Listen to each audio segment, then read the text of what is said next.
Hey, this is Toxic Rain Scandal. Got another toxic subject for you guys today. Why WWE rejected Chris Benoit in 1995. With that being said, let's air out the dirty laundry.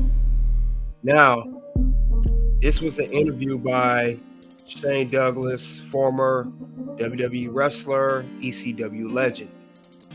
He talked about how Chris Benoit was rejected by WWE, and mainly because of his size.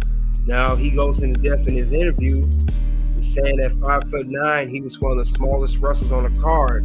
He lost untelevised bouts against Adam Bomb, Bob Holly, and Owen Hart in June of 1985.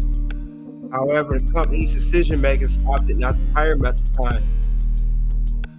And then, even though he did not join at that particular time, he did join in 2000. Right inside the former WCW wrestler, he overcame the odds and became the company's most prominent stars. He really shined when he was on SmackDown back at the Ruthless Aggression era, and they called it back then the SmackDown 6, and he was one of the SmackDown 6. He won the Royal Rumble in 2004, switched from SmackDown to Raw, where he challenged Triple H for the World Heavyweight Championship, which he defeated Shawn Michaels and Triple H in a triple threat match at WrestleMania 20 to win the World Heavyweight Championship. Now, Shane Douglas also says that at 253 pounds, he was a small guy in wrestling. He was nowhere near the size of Kevin Nash, Undertaker, who was 6'11". Now, he said no matter how big, no matter how much little muscle you got on, he still considered a little guy, because back then they modeled the guys that were bodybuilders and big and tall.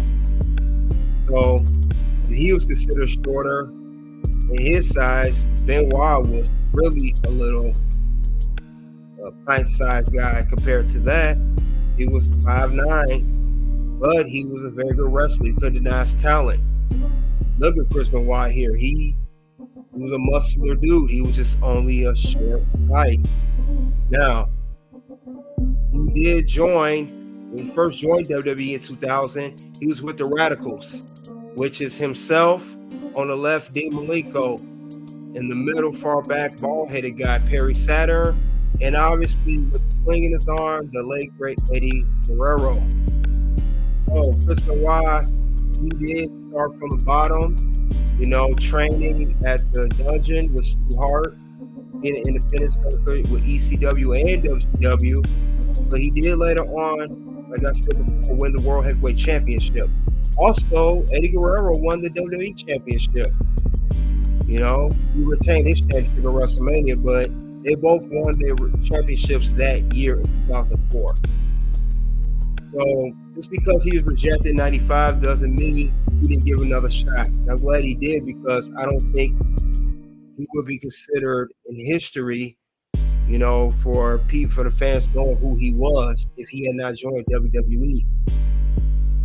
And that's all I have regarding that subject. You guys let me know what you think in the comment section below regarding Chris Benoit being rejected initially in 1995. Was it the right decision? Was it the wrong decision? Until then, it is OUT.